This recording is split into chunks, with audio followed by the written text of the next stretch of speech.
திவாலி சீரீஸில் அடுத்து நம்ம பார்க்க போகிறது கலாகண்ட் இல்லாட்டி மில்க் கேக்னு சொல்லக்கூடிய இந்த ஸ்வீட் தான். இது பேர் மோஸ்ட்லி எல்லாருக்கும் தெரியாது, ஆனால் இந்த ஸ்வீட் நிறைய பேரோட ஃபேவரட்டாக இருக்குது. இந்த ஸ்வீட்டை நீங்களே வீட்டிலே ஈஸியாக செஞ்சு முடிச்சிடலாம். நான் சொல்கிற டெக்னிக்கெல்லாம் ஃபாலோ பண்ணி செய்யலாமா? இதுக்கு ஃபஸ்ட்டு ஒரு அடிகனமான பாத்திரத்தை ஸ்டவ்வில் வச்சுட்டு இதில் 1/2 லிட்டர் அளவுக்கு நான் ஃபுல் க்ரீம் மில்க் தான் எடுத்துருக்கேன். உங்களுக்கு பசும்பால் கிடைச்சா கூட நீங்கள் தாராளமாக எடுத்துக்கலாம். பசும்பால் எடுத்திங்கன்னா அதில் வந்து நிறைய ஃபேக்ட் இருக்கும். அதனால் இந்த பால் பன்னீர் தெரிஞ்சு வர்றது உங்களுக்கு ரொம்ப ஈஸியாக நிறைய பன்னீர் கிடைக்கும்.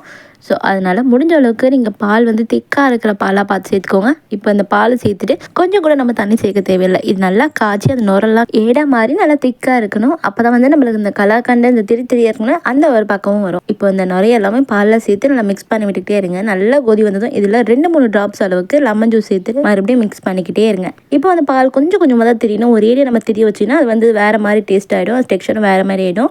அதனால தான் லெமன் ஜூஸ் கொஞ்சம் கொஞ்சமாக சேர்த்து நல்லா மிக்ஸ் பண்ணிக்கிட்டே இருக்கணும். நல்லா இப்படி தெரிஞ்சு வரும்போது மறுபடியும் கொஞ்சமாக லெமன் ஜூஸ் எடுத்துட்டு மறுபடியும் நம்ம நல்லா அந்த பாலை சுண்டி வர அளவுக்கு நான் மிக்ஸ் பண்ணிக்கிட்டே இருக்கணும். எனக்கு வந்து இந்த பாலை மொத்தமாக தெரிய வைக்கிறதுக்கு எனக்கு 1/2 லெமன் ஜூஸ் தான் தேவைப்படுச்சு. உங்களுக்கும் 1/2 லெமன் ஜூஸே போதுமானது. உங்களுக்கு அப்படி தெரியல அப்படின்னா மட்டும் இன்னும் கொஞ்சம் எக்ஸ்ட்ராவாக 1/2 லெமன் ஜூஸை பிழிஞ்சு விட்டுக்கோங்க. இப்போ இதெல்லாம் தெரிஞ்சு கொஞ்சம் தண்ணி இருக்கும் போது இது கூட தேவையான அளவு சக்கரை 1/4 கப் அளவுக்கு சக்கரை சேர்த்துருக்கேன். நல்லா சேர்த்துட்டு மிக்ஸ் பண்ணிவிட்டு ஒரு பிஞ்ச் அளவுக்கு ஏலக்காய் தூள் அதுக்கப்புறம் சேர்த்து நல்லா மறுபடியும் மிக்ஸ் பண்ணிக்கிட்டே இருங்க. இந்த சேர்த்துக்க தண்ணி எல்லாமே எவாப்ரேட் ஆகி நல்லா ட்ரை ஆகி வரணும். இந்த மாதிரி பால் கோவாய் கொஞ்சம் திரியாக இருக்கணும். அவ்வளோதான், கலாகண்ட் ஆல்மோஸ்ட் ரெடி ஆகிடுச்சு. இன்னும் கொஞ்சம் நல்லா சுருண்டு வரணும். அந்த அளவுக்கு இருந்தது நல்லா அந்த ப்ரௌனிஷ் கலர் வரும் பார்த்திங்களா, அந்த மாதிரி வரும். இப்போ லைட்டாக ப்ரௌனிஷ் ஆகிடுச்சு. இதுக்கு மேலே விட்டால் தீஞ்சு போயிடும். அதனால் இந்த ஸ்டேஜில் ஸ்டவ் ஆஃப் பண்ணிட்டு இது அப்படியே இன்னொரு பாத்திரத்தில் ட்ரான்ஸ்ஃபர் பண்ணிக்கலாம். இந்த மாதிரி இருக்கிற ஒரு பாத்திரத்தை எடுத்துகிட்டு அதில் கொஞ்சமாக நெய் தருவிட்டு அதுக்குள்ளே இந்த கலாகண்ட் மிக்ஸில் போட்டு வச்சுட்டு லைட்டாக அப்படியே ப்ரெஸ் பண்ணி விட்டே இருங்க.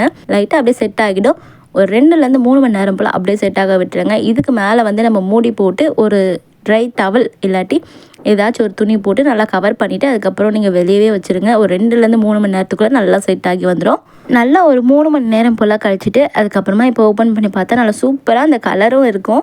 ஏன்னா அந்த ப்ரௌனிஷ் கலர் உள்ள ஒரு லேயர் மாதிரி ஃபார்மாக இருக்கும். அது பார்க்குறதுக்கு ரொம்ப சூப்பராக அட்ராக்டிவாக இருக்கும். இது மேலே துணி எதுக்கு போட்டு மூடி வைக்கிறோம் அப்படின்னா அந்த சூடு இதுலேருந்து சீக்கிரமாக போகாமல் இருந்தால் தான் அந்த ப்ரௌன் கலர் ஃபார்ம் ஆகும். இப்போ ஓப்பன் பண்ணி பார்த்தா செம்ம சூப்பராக அந்த கலருமே இருக்குது. அண்ட் பார்க்குறதுக்குமே அவ்வளோ சூப்பராக கடையில் வாங்குகிற அதே டெக்ஸ்சரில் எனக்கு வந்திருக்கு. இப்போ இதை அப்படியே எடுத்துகிட்டு நல்லா டேப் பண்ணிவிட்டு கொட்டினாலே சூப்பர் ஈஸியாக வந்துடும். அவ்வளோதான், இதை அப்படியே பீஸ் போட்டு சாப்பிட்டா அவ்வளோ சூப்பராக இருக்கும்.